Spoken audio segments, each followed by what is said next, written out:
Hi hello नमस्कार मंडळी, कशात सर्व मजेत ना? द फूड फॉर हंग्रीच्या पाटील्स किचन मध्ये तुम्हा सर्वांचं मनापासून स्वागत आहे।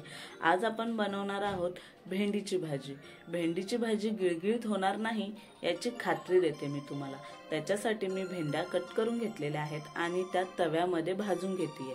भेंड्या थोड्याशा परतून झाल्या आणि मऊ पडल्या की त्याच्यात थोडंसं तेल टाकलेलं आहे आणि ते सुद्धा मी परतून घेतलेले आहेत।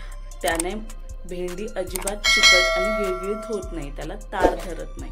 त्याच्यानंतर मी केलेली आहे फोडणीची तयारी। सेम तव्यामध्ये मी तेल घेतलेलं आहे, त्याच्यात थोडेसे जिरे टाकले, कांदा टाकला, कढीपत्ता टाकला, आलं आणि लसूण टाकलेला आहे बारीक चिरलेला आणि मिरच्या। आता ह्यांना व्यवस्थित परतून घ्यायचं आहे त्यांचा कच्चा वास जाईपर्यंत।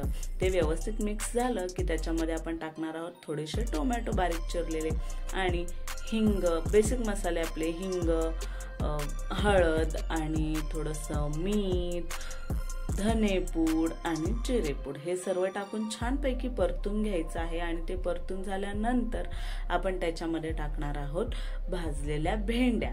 भेंडी बघू शकता तुम्ही किती मोकळी आणि सुटसुटीत झालेली आहे। ती फक्त आणि फक्त आपण आधी ती भेंडी थोडंसं तेल टाकून भाजून घेतली होती म्हणून।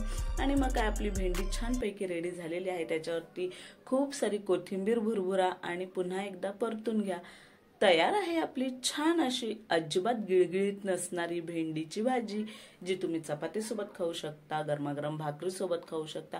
तुम्हाला ज्याच्या सोबत आवडतं त्याच्या सोबत खा आणि व्हिडिओला लाईक करा, शेअर करा, सबस्क्राइब